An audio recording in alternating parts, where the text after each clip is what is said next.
Good evening, I'm Michael Patterson.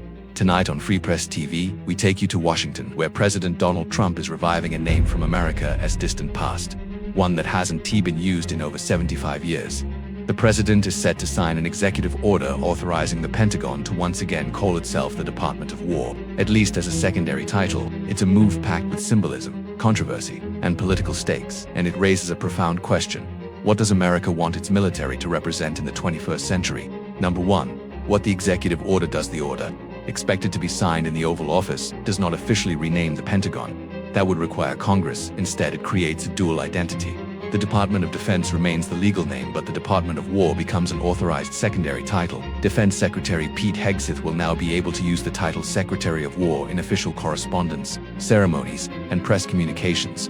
All federal agencies are instructed to recognize and accommodate this terminology. In short, the Pentagon gets a symbolic rebrand, one that could, over time, pave the way for a permanent name change.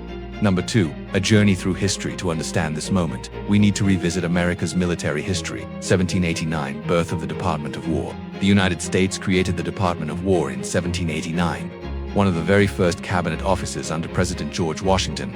Its role was simple yet sweeping: oversee the army and guide the young nation's defense. For more than 150 years, the War Department was synonymous with America's military power. It directed campaigns from the War of 1812 to the Civil War to both World Wars. 1947, the post-war reorganization. After World War II, President Harry Truman recognized that America's global role had changed.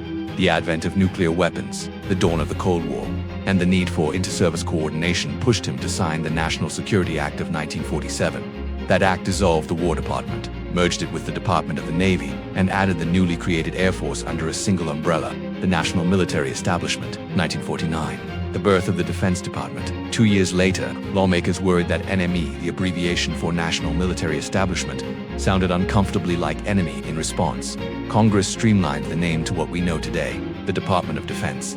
This wasn't just about branding. It was a reflection of America's new strategy: deterrence, containment, and defense, rather than open-ended wars. Section 3.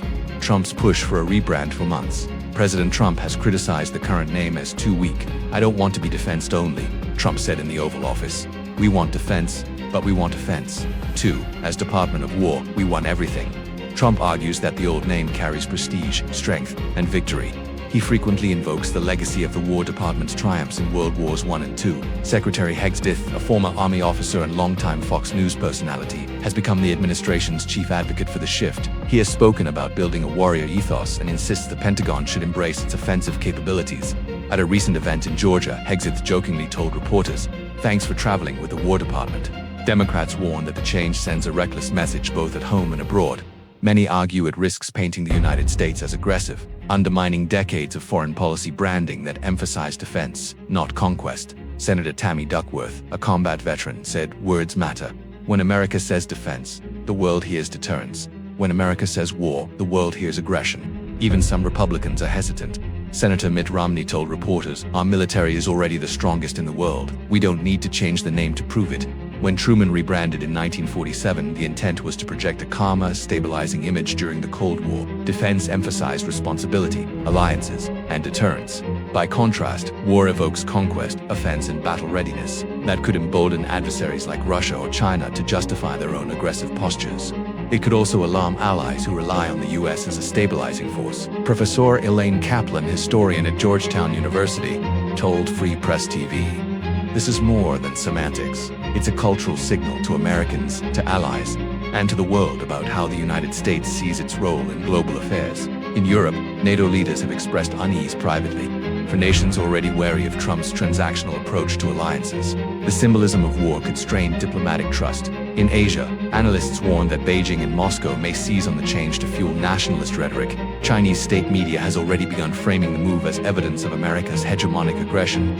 Meanwhile, adversaries in the Middle East could use the rebranding to recruit and radicalize, portraying the U.S. as intent on permanent war. The executive order is just the first step to permanently change the Pentagon's name. Congress would need to amend the National Security Act of 1947. That would require bipartisan support, unlikely in today's polarized environment. Still, Trump's directive instructs Secretary Hegseth to recommend legislative and executive actions to make the rebrand permanent.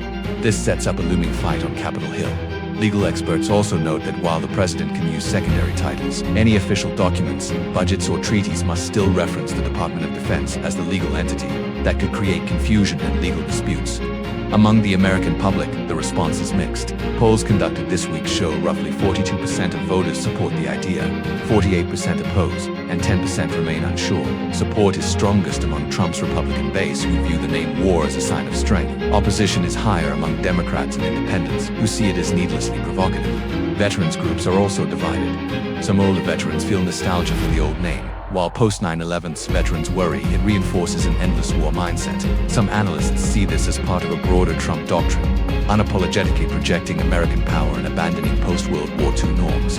By reviving the Department of War, Trump is signaling not just a branding change but a worldview, one where America doesn't just defend, it dominates.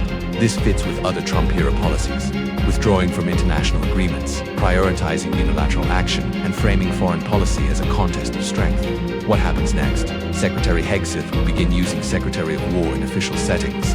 All federal agencies must adopt the secondary title in communications. A legislative proposal to permanently rename the Pentagon is expected within months. Allies and adversaries alike will be calibrating their response. The real question is whether this is merely a symbolic flourish, or the opening act of a deeper shift in U.S. military posture. This much is clear. Names carry meaning. By reviving the Department of War, President Trump is resurrecting a powerful piece of American history but also reopening an old debate about the role of the U.S. military in the world. Is America a nation that defends, or a nation that fights? For Free Press TV, I'm Michael Patterson. Stay with us as we continue to follow the fallout from this historic rebrand.